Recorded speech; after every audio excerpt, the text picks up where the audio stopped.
CPR बड़ा simple है।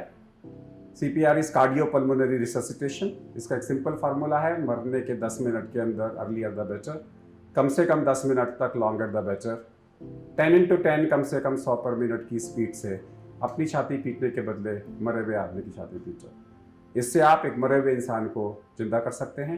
एक व्यक्ति जिसको आपको लग रहा है कि उसको कार्डियक अरेस्ट हो गया है, उसको पीठ के बल जमीन के ऊपर लिटा दें, उसको हिलाकर देखें, उसको चिल्लाकर देखें, क्या आप ठीक हैं, क्या आप ठीक हैं। उसकी छाती के अंदर में पेन प्रोड्यूस करें। दर्द महसूस करने के लिए आप अपने नकल्स को, उसकी चेस्ट को दबा सकते हैं या उसके आंखों के एरिया को दबा सकते हैं। अगर आपको लगता है कि उसमें रिस्पांस नहीं आ रहा तो इमीडिएटली आप चेक करें कि उसकी सांस चल रही है कि नहीं चल रही। इसके लिए अपने गाल को उसके नाक के पास ले जाएं और देखें उसकी छाती ऊपर नीचे नहीं हो रही, हवा नहीं आ रही गाल के अंदर में, तो इसका मतलब है इसका सांस नहीं चल रहा, ये रिस्पांस नहीं कर रहा, ये क्लिनिकल कार्डियक अरेस्ट के अंदर में है, इसकी क्लिनिकल डेथ हो चुकी है और इसको इमीडिएटली हमारे को चेस्ट कंप्रेशन यानी कि CPR 10 चालू करना है। जैसे ही आपको लगा कि ये कार्डियक अरेस्ट के अंदर में, चेस्ट कंप्रेशन शुरू करें।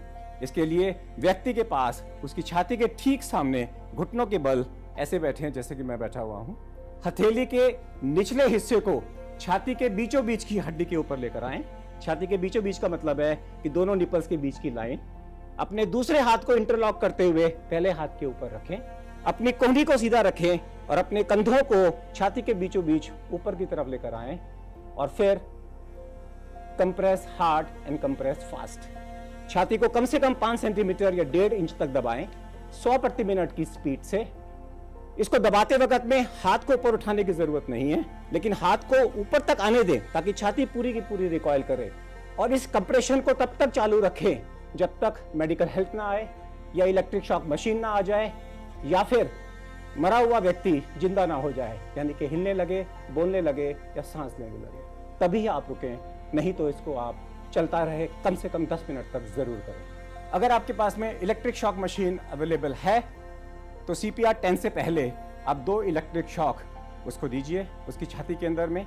अगर इलेक्ट्रिक शॉक मशीन आपके पास नहीं है तो आप CPR 10 करने से पहले उसकी छाती के बीचों बीच 1 फुट की दूरी से 2 कसके मुक्के मार सकते हैं, जिसको हम बोलते हैं थंब वर्जन। तो start with thumb version and start compression CPR 10.